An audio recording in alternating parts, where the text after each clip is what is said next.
I can see you in the crowd. What's up, guys? We're here in AMC Town Square, Las Vegas, Nevada. James Shue. chasingcinema.com. Week 2 of 52. Yes. 52. 52 weeks in the year. Oh yeah, you're right. 2 weeks is good, man. But tonight we're kind of revisiting movies that came out last year. So we're kind of stepping back in time. We did Paranormal Activity, was 2014, but tonight Lone Survivor and Her are technically 2013 movies that are still going to be up for awards. So we have a lot going on. We have Her and Lone Survivor, but we're going to be talking about Lone Survivor, the movie that is based on Operation Red Wing, a military joint operation that took place in 2005, which took 4 Navy SEALs and put them in the middle of, I believe, Pakistan. And it's their operation to kidnap and abduct a Al-Qaeda leader. So, very real, true story, very close to a lot of people. I've heard a lot of people talk about this movie as it's very, the story's pretty famous. It was 2005, so not too long ago. And a lot of people are talking about Mark Wahlberg's choice of maybe winning Best Actor. Yes. So, a lot of concentration on him. So that's what I'm really going in here expecting. What about you?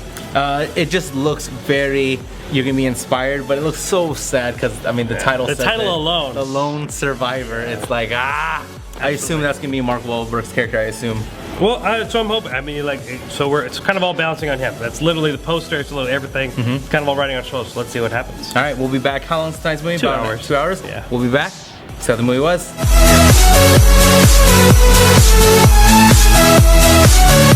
Hashtag Lone Survivor.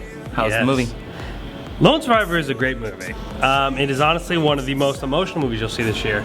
As you can tell by the title, Lone Survivor, it is about the loss of 19 Americans that happened in this film. And they actually, Peter Berg, the director, instills live footage and real life photos in this film. And you've seen these men who are fighting for your country, and you see their wedding videos, and you know that they tragically passed in battle. It's just a very, very emotional, intense movie on you. It's very heavy.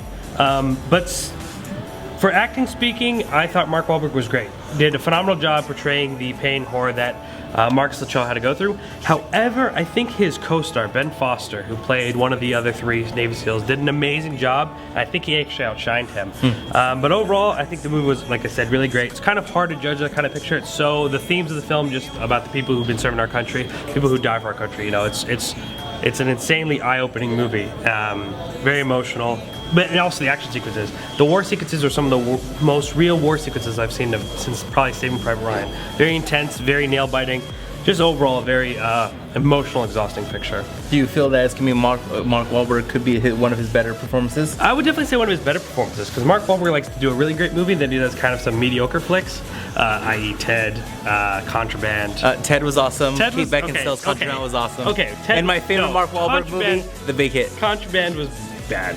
Ted was okay, but I mean, like, compared to The Fighter or his other like really great performances. But this is gonna be a good one. I don't think it'll be good enough for him to clinch Best Actor. I think there's too many, you know, we were talking about earlier, too many way ahead of him that are gonna take it. But this is a movie you definitely need to see, and just one that makes you wanna, you know, tip your hat up to all the men who served and who have served. So.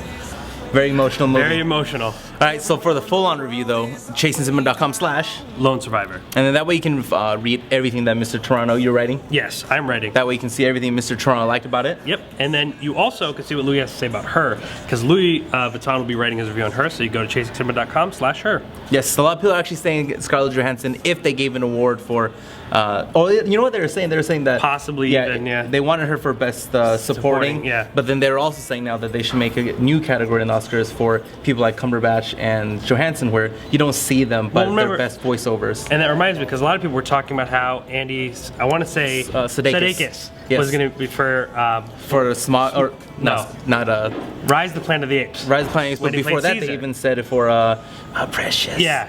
Gollum, yes. Lord of the Rings. So he did great on Gollum. So maybe, you never know, or maybe one of these performances will actually be good enough to be in the awards. But I don't know, there's still a lot in the up in the air. The awards are coming out. Golden Globes are this Sunday. We'll be live tweeting that, so you can follow us at Chasing Cinema as we live tweet the Golden Globes and stuff like that. And next week, Mr. Shue, Jake Toronto's top 5 favorite films of the year. So there'll sure be a lot of differences on this list. Yes, there will be. I don't know his list. He doesn't know mine. So it's going to be really, really interesting. And next week as well, we have Jack Ryan. Yes, which I actually want to see. My first movie of the year I want to see, I think. An action movie. Let's do it. All right, we'll be back, guys, next week. Facebook and Twitter for this guy and myself. And until that next episode, have a good week, sir. We'll talk to everyone soon.